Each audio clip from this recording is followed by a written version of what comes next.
भरना है कि IT2 भरना है या फिर 3 भरना है, इस बात का बंटवारा कर सकता है। लेकिन ये कन्फ्यूजन सिर्फ गौतम जी के पास नहीं है, मुझे लगता है कई लोगों के अंदर कन्फ्यूजन होता है कौन सा फॉर्म भरें। तो अगर आप एक बार बता सकें संक्षिप्त में कि किन लोगों के लिए कौन सा फॉर्म ज़्यादा उपयोगी, कौन सा फॉर्म भरें वो। ठीक है, देखिए सबसे पहले तो आता टोटल है कितने आपका, फॉर्म होते हैं वैसे? देखिए वैसे 7 फॉर्म्स होते हैं, मैं आपको फर्स्ट 6 बताती हूँ जो आपके लिए रेलेवेंट हो सकते हैं। पहला जो फॉर्म होता है ITR1 सबसे आसान होता है भरना। उसकी कुछ कंडीशंस हैं, उसकी कंडीशंस हैं कि आपकी सैलरी इनकम होनी चाहिए, income from house property, 1 house property हो सकती है और इनकम फ्रॉम अदर सोर्सेज हो सकती है। अगर आपकी कैपिटल गेन या बिजनेस इनकम है तो आप ITR1 नहीं भर सकते। साथ ही आप किसी कंपनी में डायरेक्टर हैं या अनलिस्टेड शेयर होल्डिंग रखते हैं तो भी आप ITR1 नहीं भर सकते।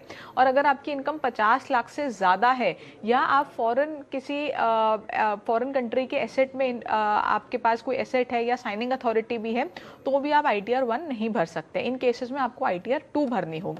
ITR2 तब है जब आप ITR1 में फॉल नहीं करते या आपकी कैपिटल गेन की इनकम है तो ITR2 आप भरेंगे। अगर आपकी कोई बिजनेस इनकम है जिसमें आप प्रॉफिट एंड लॉस अकाउंट और PNL जो प्रॉफिट एंड लॉस अकाउंट और बैलेंस शीट बनाते हैं उस केस में आपको ITR3 भरनी होगी। और अगर आप प्रिजम्पटिव में जाना चाहते हैं, जो प्रिजम्पटिव स्कीम होती है सेक्शन 44AD और सेक्शन 44ADA, जिसमें आप अपने ग्रॉस टर्नओवर का एक परसेंटेज अपना प्रॉफिट डिक्लेयर करते हैं, एक्चुअल करते हैं और उसको आप ITR4 में दिखाते हैं। ITR5 होती है पार्टनरशिप फर्म्स और LLPs के लिए और ITR6 होती है कंपनीज के लिए। तो ये कुछ ITRs हैं जो आपको देख के आराम से समझ के कि कौन सी ITR आपके लिए एप्लीकेबल है तब भरनी है। जिस तरीके से सरकार बार बार कहती है कि हम लोग ITR फॉर्म को काफ़ी ज़्यादा सरल कर दिए तो लोग खुद से इनकम टैक्स रिटर्न फॉर्म भरना शुरू कर देते हैं।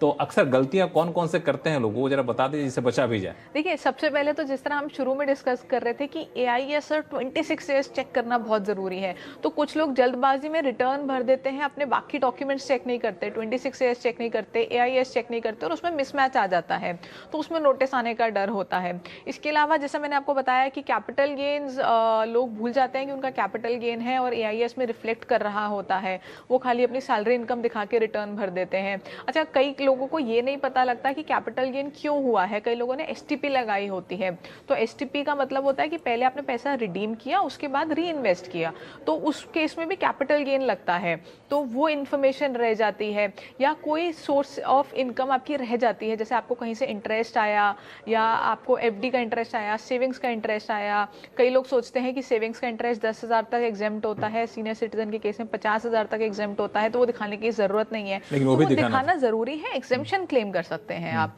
या आप अपनी डिडक्शन को गलत क्लेम कर लेते हैं। तो ये कुछ गलतियां हैं जो आमतौर पे लोग करते हैं, लेकिन आपको उन गलतियों से बचना चाहिए क्योंकि बाद में अगर नोटिस आएगा तो फिर आपको अलग पछड़े में पड़ना पड़ेगा। तो ये सारी गलतियां ना करें और जो गौरी ने बताया आपकी कौन सा ITR फॉर्म आपके लिए उपयोगी है उसी फॉर्म को भरें।